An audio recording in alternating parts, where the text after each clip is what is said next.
Okay,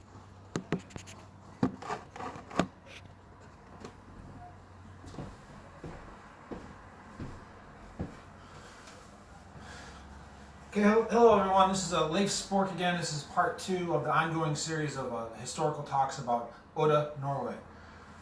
Okay, so I left off in part 1 here, talking about the German tourists that would come here. I was mentioning how Germany was the center of kind of civilization, and it was the most advanced country in Europe. And as the Ice Age ended and the ice melted, the Germanic people came up through Norway and populated this area. So we're all kind of like brothers in a sense,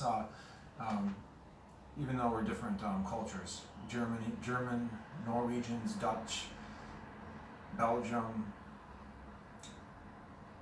Danish, Swedish, Finnish. So the Vikings around the year 700-800, for about 400 or 500 years they existed.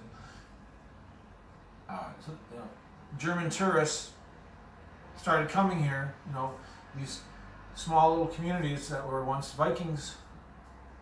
Through thousands of years, hundreds of years, they survived. I'm sure they survived here quite well. And then slowly, people started to advance. The written word became a thing. Boats, other types of communication spread. Eventually, German tourists are coming here. Farmhouses turned to hotels, turned to shops, restaurants probably. The town's built up. It looks, I've seen pictures from the late 1800s. It's it looks very Victorian. A very large hotel, Hardanger Hotel, Victorian, beautiful looking hotel. The town the center of town had a very kind of fanciful, kind of dreamy Victorian look to it. Some of the buildings still remain, but a lot of them were torn down.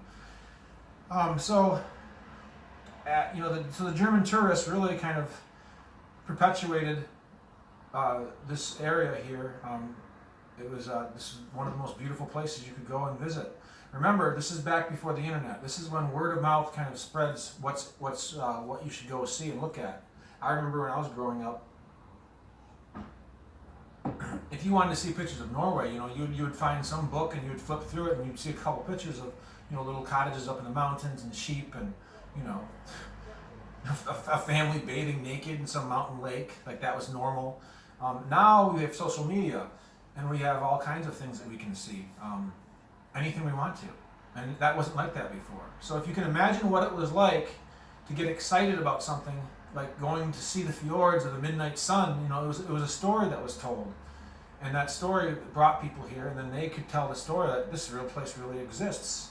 I think you get the picture, but we don't think about it as much anymore. But you got to think about it to understand this town. So, as the industrial, as the 19th century wound down, the Industrial Revolution sprung up, and all with Germany and and economic activity, it wants advancement to occur. It wants growth. So as we became more and more intelligent, we utilized the mechanical advantage even more, and chemistry and everything comes together into the Industrial Revolution. And now we can start the assembly line. We can start producing lots. People can make lots of money. All the people of the world can start having more. What that does is it engineers discovered the fjords of Norway. We have the glaciers, we have the snow melt, all the waters and rivers and waterfalls here that brought the tourists here, also brought the industry here. So it's kind of a double-edged sword. Ironic isn't even the word. It's just kind of it's like how could the European settlers in the United States cut down all the trees and not be bothered by that? We were a different animal. We were a different beast back then. Mankind was. Our rules were different. So they bought, probably for lots and lots of money at the time, land that contained the waterfalls, contained the lake areas and river areas that could be turned into reservoirs. Just right outside of Odda here in the town of TC, it wasn't even a town. TC was sprung up because of this, basically. If you go to TC now, you'll see there's a kind of a elitist kind of the people that ran the factory area of the town. Then there's the workers part area of the town, and you can see the houses are very different. So they trapped the waterfalls, and the Swedish engineers built huge, ordered. A lot of the turbines are from Great Britain and Sweden. They made these giant turbines. A huge power plant was created. They piped the water up over the mountains after they trapped the waterfalls, and created very cheap electricity. And then, as the engineers knew that was going to bring industry here, they could sell their electricity to the engineers. There's lines that even went to Oslo because there was so much electricity produced here. So when the factories, and it's amazing they even found places for these factories to function here, because the town is like right on the mountains go down, and then there's the town. It's just, this whole town is like, the geography just created it, and like the factories, somehow they've made them fit. So one factory that where my building is called the Smelting. It's right in the town. That's the one that went bankrupt and closed down. There's a factory over there. I'm not sure what that one makes. I gotta figure that one out. There's another factory over by Tisidal which creates aluminum. So the ships come in off the fjord, they drop off their materials, and the economy moves forward.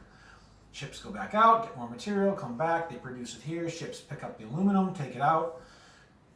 So during all this process of melting these, a lot of the materials here, and as you walk through the town, you'll see statues, a testament to this.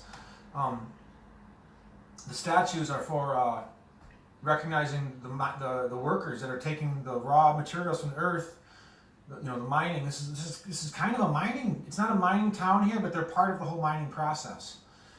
They're smelting here. They're melting the rocks, the materials out of the rocks and they're figuring out ways to get materials out of the rocks to create what we need for bicycles, for skyscrapers, for everything. Aluminum, fertilizer. They didn't make the fertilizer here. They made compounds that would help make it in other places. So all the smoke. And around the 1800s, around the early turn of 1908 is when this started basically happening.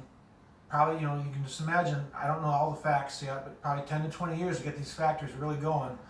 So from probably 1908 to about World War II, and then thereon after, this was an industrial, workers moved in, barracks were built, housing was changed. A lot of the Victorian places that tourists used were torn down because the tourists left. This town, again, word of mouth spread. This wasn't social media where you could see pictures of Trolltunga every day and see how beautiful it was. Trolltunga was still beautiful. You could still hike up there. Once you get up over the mountains, you wouldn't see, I could hike up over the mountain in an hour and you wouldn't see the factories. You wouldn't see the smoke. So, but if you lived here in town, there was soot on everything. If you put your clothes out to dry, there would be soot on it. It's kind of trapped here in this valley. The smoke. So it became a place where tourists didn't want to come. Word of mouth told people not to come here. If you're going to spend your summer vacation anywhere, you're not going to travel all the way here on a boat and spend all your money to go see a place that's polluted where no one else is. People want to be where other people are a lot of times. I'm not necessarily that way, but a lot of people want to be gathered together. And if they're all here together on vacation, drinking and celebrating, it's fun. But not if word of mouth tells everyone to get out because it's polluted here. So I'm going to read this little excerpt. Now I'm going to fast forward. World War II happened. The town was kind of, tourism was completely decimated. And then, the reconstruction of Europe, everything happens differently. Slowly, we get to where we are today. Factories are shutting down now. More environmentally conscious kind of mentality has been established. The factory is now a museum. They want to preserve the factories to tell the story of the past. So this is what this book says here. it was a painful process when Odda Smelting Plant went bankrupt, which is where my building